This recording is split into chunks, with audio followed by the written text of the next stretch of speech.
सिर झुकाए अंजुमन में, क्यों आप हैं बैठे हुए।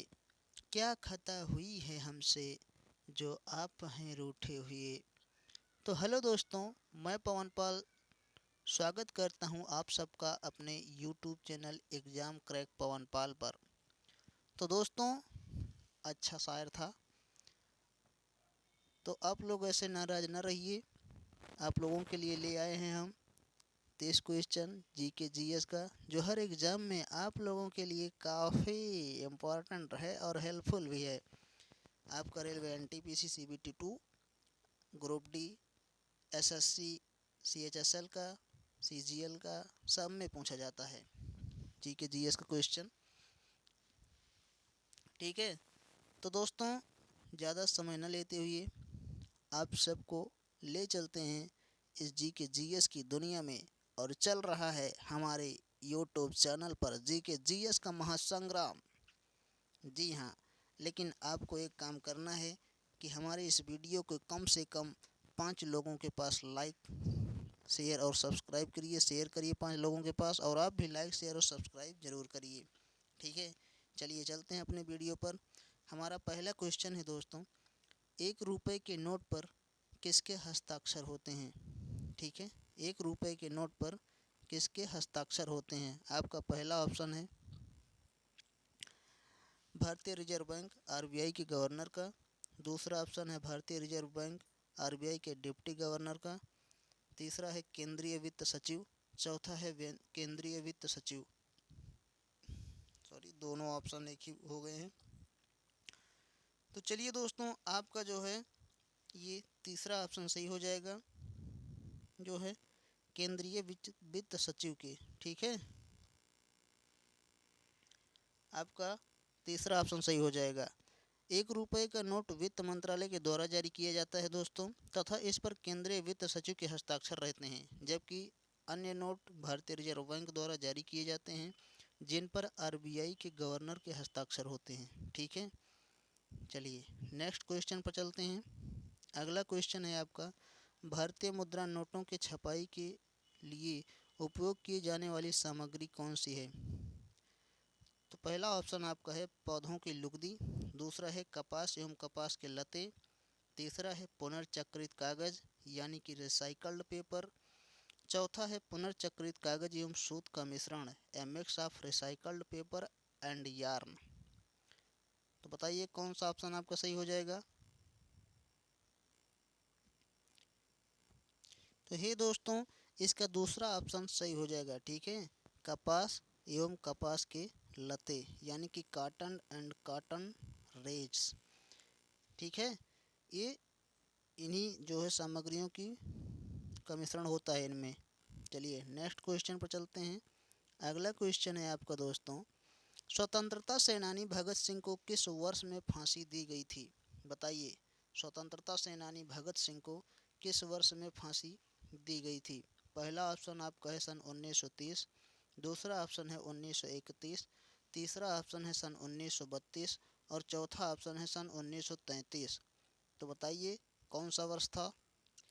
तो वो सन था दोस्तों सन 1931। ठीक है, सन 1931 आपका सेकंड ऑप्शन सही हो जाएगा। अगले क्वेश्चन पर चलते हैं। अगला क्वेश्चन है आपका, पानी से हाइड्रोजन को अलग करने की प्रक्रिया को क्या कहा जाता है। पहला विद्युत विघटन, दूसरा ओस्मोसिस, तीसरा ओजोनीकरण, चौथा ऑक्सीकरण। तो माय डियर, पानी से हाइड्रोजन को अलग करने की प्रक्रिया जो कहलाती है ना, तो वो विद्युत विघटन कहलाती है। ठीक है, विद्युत विघटन। ठीक, 5-5 लोगों को आज शेयर करिए, ये चैनल आग लगा दीजिए जीके जीएस में। ठीक है, जीके जीएस का महासंग्राम चल रहा है आपके लिए हमारे इस वीडियो पर। अगला क्वेश्चन देखिए दोस्तों, अगला क्वेश्चन है, भारतीय करेंसी नोटों के पिछले भाग पर कितनी भाषाएं मुद्रित हैं। ये दोस्तों सारे क्वेश्चन जो मैं आपके लिए लेकर आया हूँ, ये क्वेश्चन कहीं ना कहीं रेलवे द्वारा पूछे गए हैं और अन्य भी एग्ज़ामों में पूछे जाते हैं। ठीक है, भारतीय करेंसी नोटों के पिछले भाग पर कितनी भाषाएं मुद्रित होती हैं। पहला 12, दूसरा 14, तीसरा 15 या चौथा 13। जल्दी बताइए। तो दोस्तों इसका तीसरा ऑप्शन आपका सही हो जाएगा, ठीक है। 15 भाषाएं, कितनी? 15 भाषाएं। भारतीय करेंसी नोटों के पिछले भाग पर 15 भाषाएं अंकित रहती हैं। इनके अलावा हिंदी अंग्रेजी भाषाओं का प्रयोग भी नोट के दोनों ओर किया जाता है। इन भाषाओं में नोट कितने का है अर्थात उसका मूल्य क्या है यह लिखा रहता है। चलिए नेक्स्ट क्वेश्चन पर चलते हैं। अगला क्वेश्चन है, निम्नलिखित में से कौन सा एक सर्च इंजन नहीं है? याहू, विंग, फ्लिपकार्ट या गीगा ब्लास्ट। चार ऑप्शन और चारों ऑप्शन में सब लोग जानते हैं कि ये जो तीन है याहू, बिंग, गीगा ब्लास्ट, ये सर्च इंजन की श्रेणी में आते हैं। लेकिन लेकिन लेकिन जो फ्लिपकार्ट है ये जो है ऑनलाइन शॉपिंग का एक जरिया है, ठीक है, एक माध्यम है ऑनलाइन शॉपिंग का, इसे ऑनलाइन शॉपिंग भी की जाती है। चलिए नेक्स्ट क्वेश्चन पर चलते हैं। अगला क्वेश्चन है आपका, इंटरनेशनल स्पेस यूनिवर्सिटी का मुख्यालय कहाँ है? बताइए। पहला ऑप्शन यूएसए, दूसरा कनाडा, तीसरा यूके, चौथा फ्रांस। बताओ। तो आपका दोस्तों चौथा ऑप्शन सही हो जाएगा। कौन सा? फ्रांस, ठीक है। इंटरनेशनल स्पेस यूनिवर्सिटी का मुख्यालय जो है वो फ्रांस में स्थित है। अगले क्वेश्चन पर चलते हैं दोस्तों। अगला क्वेश्चन है आपका, पैथोलॉजी अध्ययन है। पैथोलॉजी किसका अध्ययन है? पहला मानव शरीर संरचना विज्ञान का, दूसरा पौधे का, तीसरा पोसोलॉजी का या फिर चौथा मानव मनोवैज्ञानिक का, मानव मनोविज्ञान का। तो दोस्तों जो पैथोलॉजी है ना वो आपका दूसरा ऑप्शन सही हो जाएगा, ठीक है। ये जो है पौधे का अध्ययन है। पौधे के अध्ययन को हम क्या कहते हैं? पैथोलॉजी कहते हैं, ठीक है। चलिए नेक्स्ट क्वेश्चन पर चलते हैं। अगला क्वेश्चन है आपका, पुस्तक अग्नि की उड़ान यानी कि विंग्स ऑफ फायर के लेखक कौन हैं? बताइए। डॉक्टर राजेंद्र प्रसाद, दूसरा डॉक्टर राधाकृष्णन, तीसरा डॉक्टर एपीजे अब्दुल कलाम, चौथा वीवी गिरी। तो दोस्तों ये पुस्तक आपका ऑप्शन नंबर 3 सही हो जाएगा, यानी कि डॉक्टर एपीजे अब्दुल कलाम द्वारा लिखित पुस्तक है द विंग्स ऑफ फायर, ठीक है। इन्होंने इस पुस्तक का विमोचन किया है। चलिए नेक्स्ट क्वेश्चन पर चलते हैं। अगला क्वेश्चन है आपका, भारत में स्थापित पहले बैंक का नाम क्या था? बैंक ऑफ हिंदुस्तान, भारतीय रिजर्व बैंक, इम्पीरियल बैंक या फिर भारतीय स्टेट बैंक। तो दोस्तों भारत में स्थापित पहले बैंक का नाम जो था ना वो बैंक ऑफ हिंदुस्तान था, ठीक है। बैंक ऑफ हिंदुस्तान, ठीक है, बैंक ऑफ हिंदुस्तान। और जिसकी स्थापना जो है ना सन 1770 ईस्वी में हुई थी, ठीक है दोस्तों। इस क्वेश्चन से हमें इतनी जानकारी मिलती है। इस चैनल को लाइक करिए, शेयर करिए और सब्सक्राइब करिए। चलिए नेक्स्ट क्वेश्चन पर चलते हैं। अगला क्वेश्चन आप लोगों के सामने है कि निम्नलिखित में से कौन एक ब्लीचिंग एजेंट नहीं है? ठीक है, sodium hypochloride, calcium hypochloride, hydrogen peroxide, चौथा ऑप्शन आपका है हाइड्रोजन सल्फाइड। बताइए जल्दी। तो आपका तीसरा ऑप्शन सही हो जाएगा, हाइड्रोजन पेरोक्साइड, ठीक है। ये क्या है? एक ब्लीचिंग एजेंट जो है नहीं है। चलिए नेक्स्ट क्वेश्चन पर चलते हैं। अगला क्वेश्चन है आपका, निम्नलिखित में से कौन सा एक अंतरिक्ष आधारित संवर्धन प्रणाली है? पहला इनसैट, दूसरा गगन, तीसरा जीसैट, चौथा सरल। तो आपका दोस्तों गगन जो है ये अंतरिक्ष आधारित संवर्धन प्रणाली है, ठीक है, गगन। चलिए नेक्स्ट क्वेश्चन पर चलते हैं। अगला क्वेश्चन है आपका, किस देश ने अपने राष्ट्रीय अंतरिक्ष कार्यक्रम के भाग के रूप में 24 नवंबर 2015 को अपना पहला व्यावसायिक उपग्रह प्रक्षेपित किया था? पहला रूस, दूसरा भारत, तीसरा जापान, चौथा चीन। तो ये दोस्तों 2016 में ये एनटीपीसी में आया हुआ क्वेश्चन है और ये 2015 पूछ रहा है, ठीक है। तो इसमें आपका जापान हो जाएगा, ठीक। जापान ऐसा देश था जिसने अपना पहला जो है व्यावसायिक उपग्रह प्रक्षेपित किया था। चलिए नेक्स्ट क्वेश्चन पर चलते हैं। अगला क्वेश्चन है आपके सामने, क्रिकेट विश्व कप 2023 की मेजबानी कौन से देश द्वारा किया जाना सुनिश्चित हुआ है? पहला ऑप्शन आपका है भारत, दूसरा पाकिस्तान, तीसरा श्रीलंका और चौथा वेस्ट इंडीज। तो क्रिकेट का विश्व कप जो है ना, वो 2023 में अपने ही देश भारत में सुनिश्चित हुआ है। ठीक है, भारत में होना सुनिश्चित हुआ है। अच्छा ठीक है, ये भारत में होना सुनिश्चित हुआ है। तो पिछला जो क्रिकेट विश्व कप हुआ था, विश्व कप का क्रिकेट, वो कहाँ हुआ था आपको कमेंट बॉक्स में ये बताना है। ठीक है, चलिए नेक्स्ट क्वेश्चन में चलते हैं। अगला क्वेश्चन है आपका, निम्नलिखित में से कौन सा कथन ASCII के बारे में सत्य है? ठीक, ये एक प्रोग्रामिंग भाषा है। दूसरा, ASCII चार्ट डेसिमल के लिए नहीं है। तीसरा, जानकारी के आदान प्रदान के लिए अमेरिकी सुरक्षा कोड है। चौथा, एक अक्षर एन्कोडिंग की स्कीम है। बताइए जल्दी, ये आए हुए क्वेश्चन है सब, इसको हल्के में मत लीजिएगा। तो जो है इसका चौथा ऑप्शन आपका सही हो जाएगा मेरे भाई दोस्तों, ये एक अक्षर एन्कोडिंग की स्कीम है। ठीक है, चलिए नेक्स्ट क्वेश्चन पर चलते हैं। अगला क्वेश्चन है आपका, रुपए का चिन्ह, ये जो बना है ना, ऐसे करके बनाया जाता है, ये है क्या है? एक देवनागरी अक्षर है, एक रोमन अक्षर है, संस्कृत लिपि है, रोमन एवं देवनागरी अक्षरों का एक संयोजन है। तो दोस्तों चौथा ऑप्शन आपका सही हो जाएगा, रोमन और देवनागरी अक्षरों का ये एक संयोजन है। ठीक है, इन दोनों अक्षरों का संयोजन करके ये रुपए का चिन्ह जो है बनाया गया है। चलिए नेक्स्ट क्वेश्चन पर चलते हैं। अगला क्वेश्चन है, सचिन तेंदुलकर ने 1989 में टेस्ट करियर की शुरुआत कहाँ से की थी? पहला ऑप्शन आपका है कराची पाकिस्तान, दूसरा मुंबई भारत, तीसरा ऑप्शन कोलकाता भारत, चौथा ऑप्शन है मेलबोर्न ऑस्ट्रेलिया। तो पहला ऑप्शन आपका सही हो जाएगा कराची पाकिस्तान। ठीक है, आपका पहला ऑप्शन ये सही हो जाएगा। चलिए नेक्स्ट क्वेश्चन पर चलते हैं। अगला क्वेश्चन है आपका, पैरासीटामोल नामक दवा है, क्या है? पैरासीटामोल नामक दवा क्या है? एक दर्दनाशक दवा है, ये ज्वरनाशक दवा है, ये दर्दनाशक एवं ज्वरनाशक दोनों है, और चौथा ऑप्शन आपका है नॉन स्टेरॉयडल एंटी इन्फ्लेमेटरी औषधि है। तो दोस्तों जो पैरासीटामोल नामक दवा आती है वो एक दर्दनाशक एवं ज्वरनाशक, ठीक है, ये दोनों का काम करती है। तीसरा ऑप्शन आपका सही हो जाएगा। चलिए नेक्स्ट क्वेश्चन पर चलते हैं। अगला क्वेश्चन है, धर्मनिरपेक्षता का अभिप्राय क्या है? ठीक, जैसे सब लोग जानते हैं कि भारत एक धर्मनिरपेक्ष राज्य है, राष्ट्र है।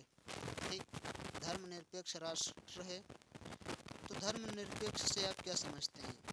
बताइए। चार ऑप्शन आपके सामने दिया गया है। पहला है किसी भी धर्मों को न मानना, दूसरा ऑप्शन है कि सभी धर्मों को मानना, तीसरा ऑप्शन है किसी भी सत्संग में शामिल होने की स्वतंत्रता होगी, चौथा है धर्म एवं उपासना की स्वतंत्रता होगी।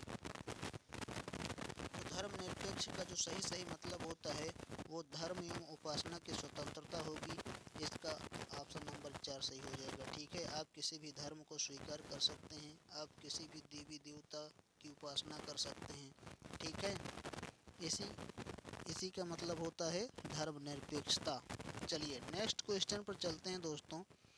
अगला क्वेश्चन आपका है कि विंडोज कीबोर्ड पर कौन सी कुंजी अधिकांश ब्राउज़रों को फुल स्क्रीन मोड पर लाने के लिए सेट की गई है? बताइए जल्दी। पहला F1, दूसरा F10, तीसरा F12, चौथा F5।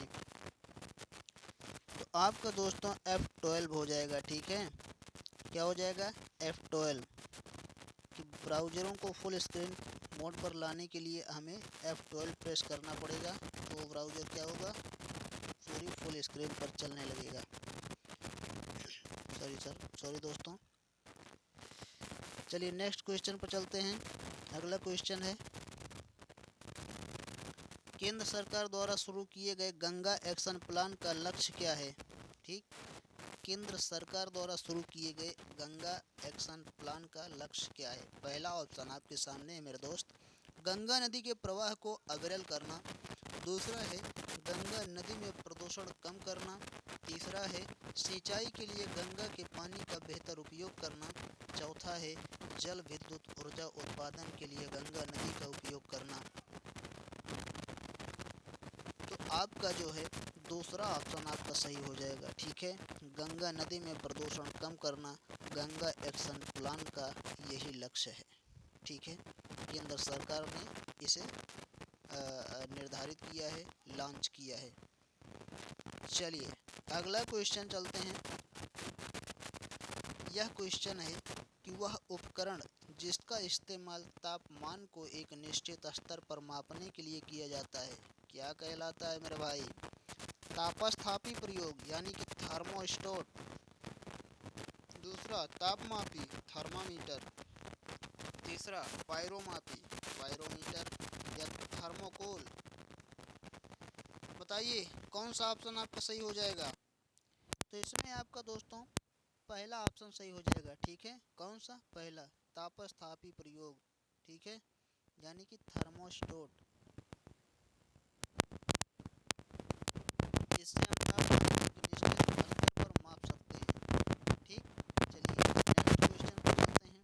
अगला क्वेश्चन है आपका, हवा में नाइट्रोजन लगभग कितने प्रतिशत होती है? ये का कितना आसान क्वेश्चन है, आप बताइए। हवा में नाइट्रोजन लगभग कितने प्रतिशत होती है? इसको तो छोटा सा बच्चा सोते सोते बता देगा भाभी, यानी कि बेबी छोटा सा सोते सोते बता देगा। चलिए कितना होता है? या 78%। कितना? 78%। चलिए नेक्स्ट क्वेश्चन पर चलते हैं। अगला क्वेश्चन है आपका, 1972 में भारत और पाकिस्तान के बीच शिमला समझौता पर हस्ताक्षर इनमें से कहाँ पर किया गया था? बॉन्सकोट पहला ऑप्शन आपका है। दूसरा है एलेस्ली बिल्डिंग। तीसरा है वाइस रीगल लॉ। चौथा है गॉर्डन कैसल। बताइए, क्वेश्चन इम्पोर्टेंट है। तो भैया बॉन्सकोट इसका जो है ये ऑप्शन सही हो जाएगा। ठीक है, बॉन्सकोट। ठीक है, और कुछ जानना चाहोगे इसके बारे में? चलिए बताते हैं। शिमला समझौता 1971 के भारत पाक युद्ध का परिणाम था। ठीक है, 2 जुलाई 1972 को भारत की ओर से इंदिरा गांधी और पाकिस्तान की ओर से जुल्फिकार अली भुट्टो के बीच शिमला में एक समझौता हुआ जिसे ही शिमला समझौता के नाम से जाना जाता है। ठीक, जिससे आपका ये क्वेश्चन बना। चलिए नेक्स्ट क्वेश्चन पर चलते हैं। अगला क्वेश्चन है आपका, निम्नलिखित में से कौन सा इस समूह से संबंधित नहीं है? ठीक है, तो कौन सा है? निम्नलिखित में से कौन सा इस समूह से संबंधित नहीं है? आपके सामने 4 ऑप्शन दिए गए हैं।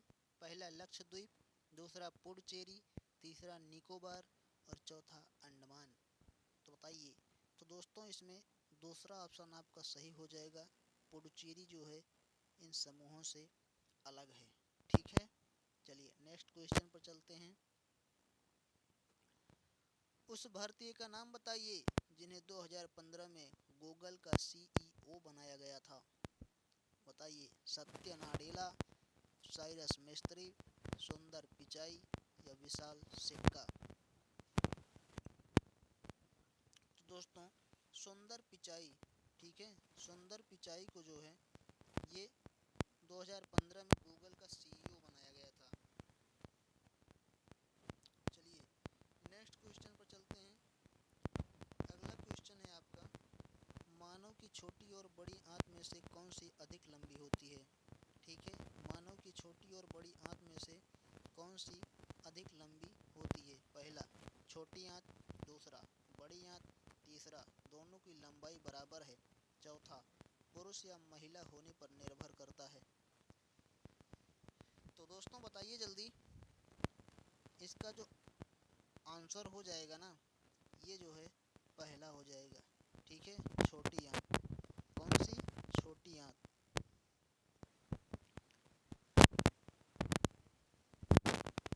छोटी आंत, ठीक है। अच्छा, देखने में छोटी है लेकिन है बड़ी, तो कहे ना वो क्या कहते हैं इसको कि देखन में छोटन लगे घाव करे गंभीर। चलिए नेक्स्ट क्वेश्चन पर चलते हैं। मौज मस्ती से पढ़ाई करते रहिए, ठीक है, लेकिन ज़्यादा मौज मस्ती भी अच्छी नहीं होती, बीच बीच में थोड़ा मनोरंजन होता रहेगा। चलिए अगले क्वेश्चन पर चलते हैं दोस्तों। अगला क्वेश्चन है आपका, पहले ओलंपिक खेल का आयोजन कहाँ पर किया गया था? यूके, यूएसए, ग्रीस या इटली? तो दोस्तों बताइए जल्दी, पहले ओलंपिक खेल का आयोजन कहाँ पर किया गया था? तो आपका तीसरा ऑप्शन सही हो जाएगा, ग्रीस, ठीक है, ग्रीस में। चलिए जल्दी जल्दी अब नेक्स्ट क्वेश्चन देख लेते हैं। अगला क्वेश्चन है आपका, निम्नलिखित में से कौन सा केंद्र शासित प्रदेश नहीं है? ठीक है, पहला ऑप्शन पुडुचेरी, दूसरा चंडीगढ़, तीसरा लक्षद्वीप, चौथा सिक्किम। तो दोस्तों पुडुचेरी, चंडीगढ़, लक्षद्वीप, ठीक है, ये तीनों जो है केंद्र शासित प्रदेश हैं, लेकिन सिक्किम जो है ये केंद्र शासित प्रदेश नहीं है, ठीक। चलिए नेक्स्ट क्वेश्चन पर चलते हैं। अगला और आज का लास्ट क्वेश्चन आप लोगों के सामने है। एस्ट्रोसैट भारत का पहला डॉट डॉट डॉट डॉट है। एस्ट्रोसैट भारत का पहला क्या है? अन्वीक्षण उपग्रह, सैटेलाइट रिकॉग्निसेंस, सुदूर संवेदी उपग्रह, रिमोट सेंसिंग सैटेलाइट, चौथा है अंतरिक्ष वेधशाला, स्पेस ऑब्जर्वेटरी, चौथा है संचार उपग्रह, कम्युनिकेशन सैटेलाइट। बताइए एस्ट्रोसैट भारत का पहला क्या है? तो दोस्तों एस्ट्रोसैट भारत का जो है ना ये अंतरिक्ष वेधशाला है, ठीक है, इसका तीसरा ऑप्शन आपका सही हो जाएगा, ठीक। तो ये रहे दोस्तों आज के हमारे 30 इम्पोर्टेंट क्वेश्चन जो हर एग्ज़ाम में पूछे जाते हैं और ये पूछे गए हैं रेलवे एनटीपीसी में, हमने उठाकर आप लोगों के सामने दिया है।